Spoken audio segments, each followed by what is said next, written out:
Well then, just when you thought it couldn't get any weirder, madder and more bizarre, this Isak saga takes another turn.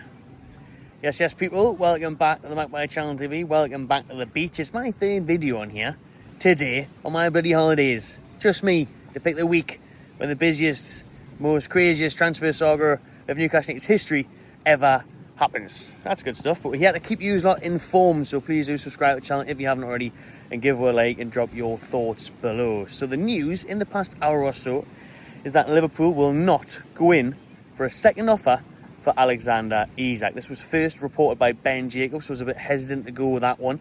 He's got 500,000 followers, he does bring some stuff out, but I'm just not really sure on the reputability of that. That's some sort of word I've just made up. But I think, you know, if it came from Ornstein Athletic, who did break the news earlier of Liverpool's first bid, or a Sky Sports News or whatever, then you would. Well, they've all picked up on it now, and they are all saying the same thing, as well as the Telegraph and all the rest of it. So everyone is in the camp that the truth is out there, not the X-Files, the Isak files, that it is a second bid not incoming. No more. I mean, there was reports earlier from the Mail and other pieces saying that Liverpool were readying and preparing a second offer. Well, that is now not the case.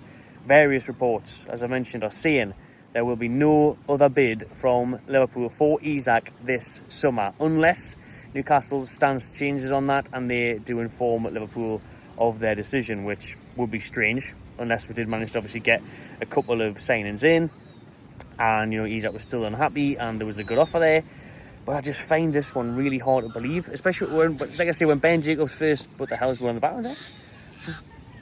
That Seagull's not happy about Isak, is he? Kicking right off. But I was thinking at first, you know, like, how is this possible? Why on earth would Liverpool come in with a low ball offer of around 110 million, 115 million with add-ons, to then just hours later be like, nah, that's it then, we're going to walk away from it. There was no way they thought Newcastle would accept such a low offer. They've known all summer long. The club have constantly stated that he is going to be valued at 150 million. I think even 130 million plus add-ons could do it if you took the total package around 140, or eventually reaching that 150 million down the line. I think that would do it. But for Liverpool to come in with 110 to 115, they know that's not getting accepted. That's less than what they paid for Florian Wirtz this summer. Why would Isak be worth less than that? You know, a lot of people are doing the comparison of Philip Coutinho all those years ago. What was it, 2018? So several years ago, where he was worth nearly 150 million. That's what we want for Isak several years later, and Isak's literally the best striker in the world. So why would we accept such a low offer? We were never going to entertain that offer. It got an immediate rejection.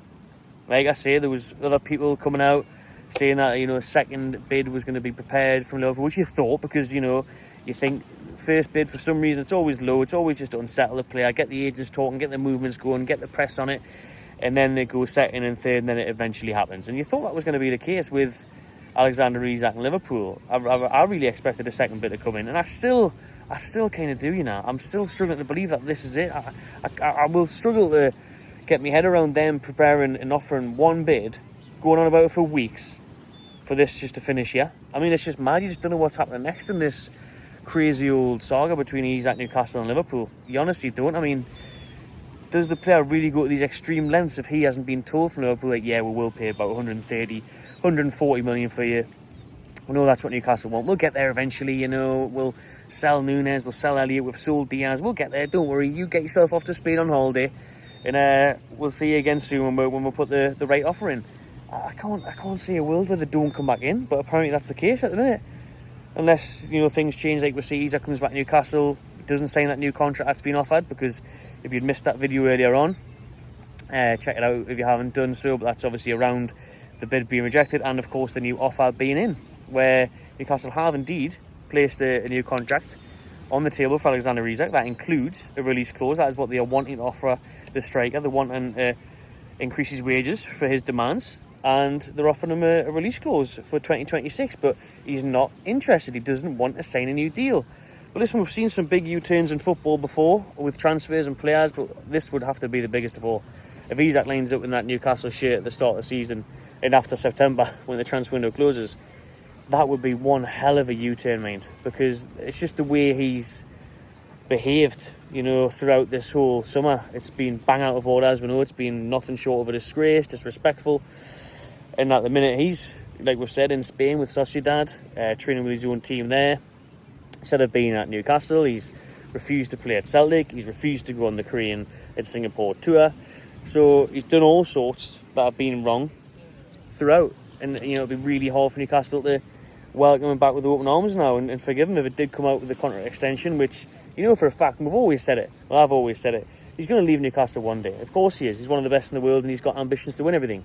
And because of PSR and FFP, and to be honest, a bit of a mess from our club, from our side of things, you know, not having your director of football and sporting directors and CEOs and everything in place, on the go, on the move, making things happen, supporting Eddie Howe, and we're having help ourselves. But of course, the Premier League corruption hasn't helped either, not allowing us to spend that money and to try and compete with the likes of Liverpool, Man City and Chelsea, who just spend endless cash, more so the latter two clubs. But this summer, of course, Liverpool have been going for it. So, unless we were able to do that, then Isak and these players are all going to leave. They're going to want to move on, try something new, and step onto big challenges and big trophies, and that's fine. It has just been the way things have went about it. You know, way Isak's went about things.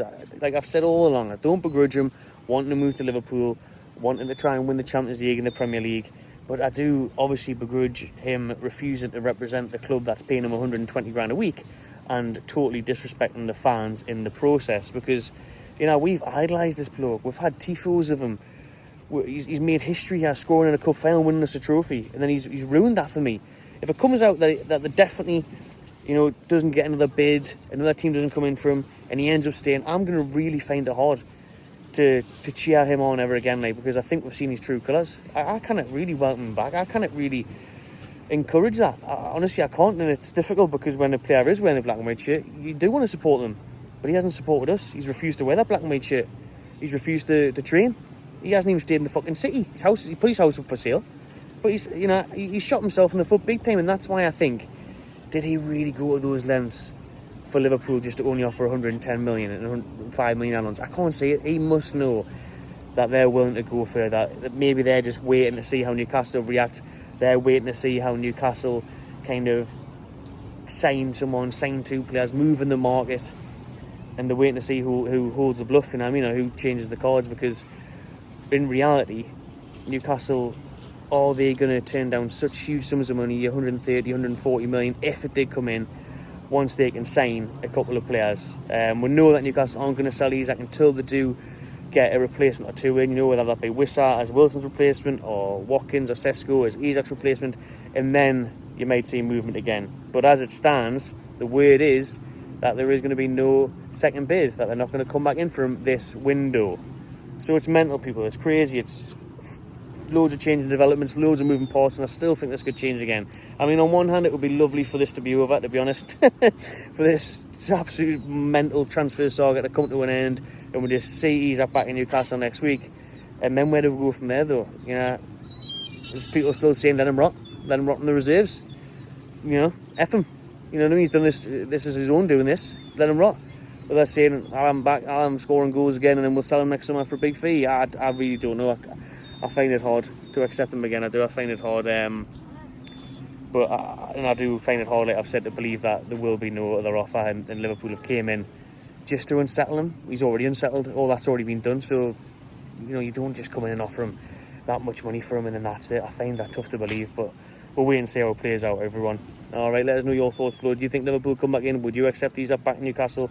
All the rest of it. There's loads more to come, I'm sure. So make sure you subscribe, give a like, and I'll see you on the next one.